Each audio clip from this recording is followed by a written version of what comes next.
ज़्यादा वक्त नहीं लूँगा, वक्त की किल्लत है। मंच पर बैठे हुए सभी सम्मानित सदस्य, प्रवक्ता एडवोकेट वारिस पठान साहब, यहाँ के उम्मीदवार एडवोकेट रमजान चौधरी साहब, महिला अध्यक्ष, यूथ अध्यक्ष, सभी कार्यकर्ता और मेरी आवाम, सबको सलाम वालेकुम वरहमतुल्लाहि वबरकातुहू। ज्यादा वक्त नहीं लूंगा दोस्तों, टेक्निकल पॉइंट पे सिर्फ बोलूंगा, सिर्फ ये बोलूंगा, लोग आएंगे, अब वक्त आ गया है इलेक्शन का, आपके घर आएंगे, ये कहेंगे कि आपसे पूछेंगे कि अब ये वोट कटवे आ गए, ये कहेंगे कि आपके वोट काटने वाली पार्टियां आ गई। घबराना नहीं है, डरना नहीं है। एक पार्टी क्या कह रही है कि हाँ जबरन एनआरसी लाएंगे, सीए लाएंगे, जबरन तुम्हारे ऊपर ऐसे ऐसे कानून लाएंगे, हमारे बच्चे कुछ करेंगे तो उन पे यूएपीए लगाएंगे, हमारे बच्चे कोई एक्टिविटी करेंगे तो उन पे एनएसए लगाएंगे। ये कौन पार्टी कह रही है? भारतीय जनता पार्टी। एक दूसरी पार्टी जो सेकुलर है, जिसका निशान हाथ का पंजा है, वो कह रही है वो एनएसए लगाएंगे, हम बचाएंगे आपको, वो यूएपीए लगाएंगे, हम बचाएंगे आपको। लेकिन फक्र सिर्फ ये है, मुसलमानों को सिर्फ फुटबॉल बना रखा है। ये यहाँ से मार रहा है, ये यहाँ से पीट रहा है, ये मार रहा है, ये मार खा रहा है। लेकिन आपके बीच में अगर एक सच्चे मुसलमान हो, सच्चे दलित हो, एससी, एसटी, ओबीसी, माइनॉरिटी से ताल्लुक रखने वाले लोग हो, तो दिल पर हाथ रखना। हम कलमे शरीफ है, हम मुसलमान हैं, हक की बात करते हैं, हक परस पे चलते हैं। तो याद रखो, आप बताना संसद में हमारी आवाज कौन उठाता है? संसद में अगर ट्रिपल तलाक की बात हो तो असद ओवैसी साहब, अखलाक की बात हो तो असद ओवैसी साहब, पहलू खान की बात हो तो असद ओवैसी साहब, पार्लियामेंट में कॉन्स्टिट्यूशन की बात हो तो असद ओवैसी साहब, किस किस की बात, हिजाब की बात हो, मेरी माँ बहन की बात हो, बच्चों की बात हो, एजुकेशन की बात हो, तो असद ओवैसी साहब। अगर सब आवाज असद ओवैसी ही उठाएंगे तो वोट किसे जाना चाहिए?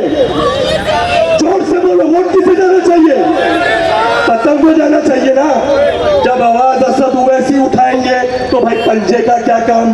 जब असद ओवैसी हर चीज की आवाज उठाएंगे तो ये कमल का क्या काम? देखिए, डरने की जरूरत नहीं है। 543 सीट होती है लोकसभा में, 272 सीटों पे बहुमत साबित करना होता है, और हम सिर्फ 13 पर उम्मीदवार हैं और 13 में इतनी घबराहट।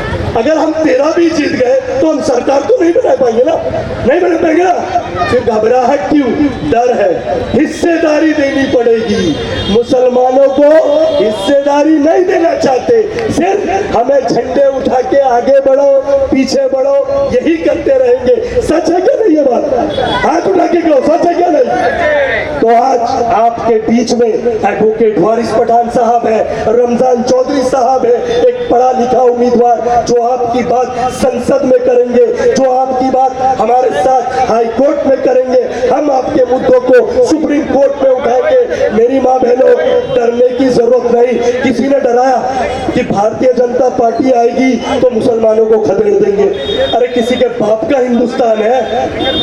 डॉक्टर बाबा साहेब अम्बेडकर ने जब संविधान बनाया और आर्टिकल 14, आर्टिकल 19, आर्टिकल 17, उसमें ये साफ अल्फाजों में लिखा है कि हम क्या खा सकते हैं, क्या पहन सकते हैं, क्या बोल सकते हैं, हमारे फंडामेंटल राइट्स क्या है, हम फ्रीडम ऑफ स्पीच कर सकते हैं। तो लेकिन डरने और डराने की जरूरत नहीं। हमें क्यों डरा जाता है? क्योंकि सिर्फ हम पढ़े लिखे थोड़े कम होते हैं, हम मजदूरी करते हैं, हम मेहनत करते हैं, हम हक की रोटी खाना जानते हैं, यही वजह है ये लोग हमें डराते हैं। डरना नहीं है। अपना वोट किसे देना है?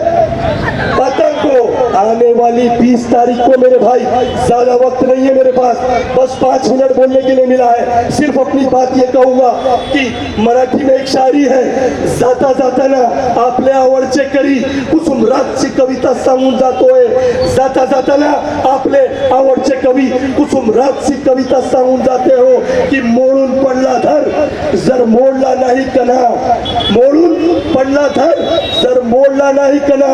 फक्त असद ओवैसी साहेब, अकबर ओवैसी साहेब, वारिस पठाण साहेब, तुम्ही आमचे पाठीशी हात ठेवून फक्त लड़ा मना। एक आखिरी शायरी कहते हुए अपनी बात समाप्त करता हूँ। मेरे मन का उनके दिल में मंदिर मस्जिद का रिश्ता होगा, मेरे मन का उनके दिल में मंदिर मस्जिद का रिश्ता होगा। करता हूँ ऐलान ये दिल से, करता हूँ ऐलान ये दिल से, एक दिन दुनिया देखेगी जब हिंदुस्तान के सिंहासन पर मजलिस वाला बैठा होगा। जय हिंद, जय भारत, खुदा।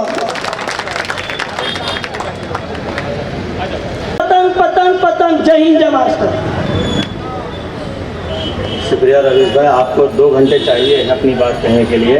अगली सभा में हम आपको 1 घंटा ज़रूर देंगे। हमारे चांदीवली के मजलिस इत्तेहाद मुस्लिमीन के सदर सुहेल खान साहब मौजूद हैं। अगर मैं उनको न सुनूं तो नाइंसाफ़ी होगी। मैं उनसे कहूँगा तशरीफ़ लाएँ और 2 मिनट में अपनी बात मुकम्मल फरमाएँ।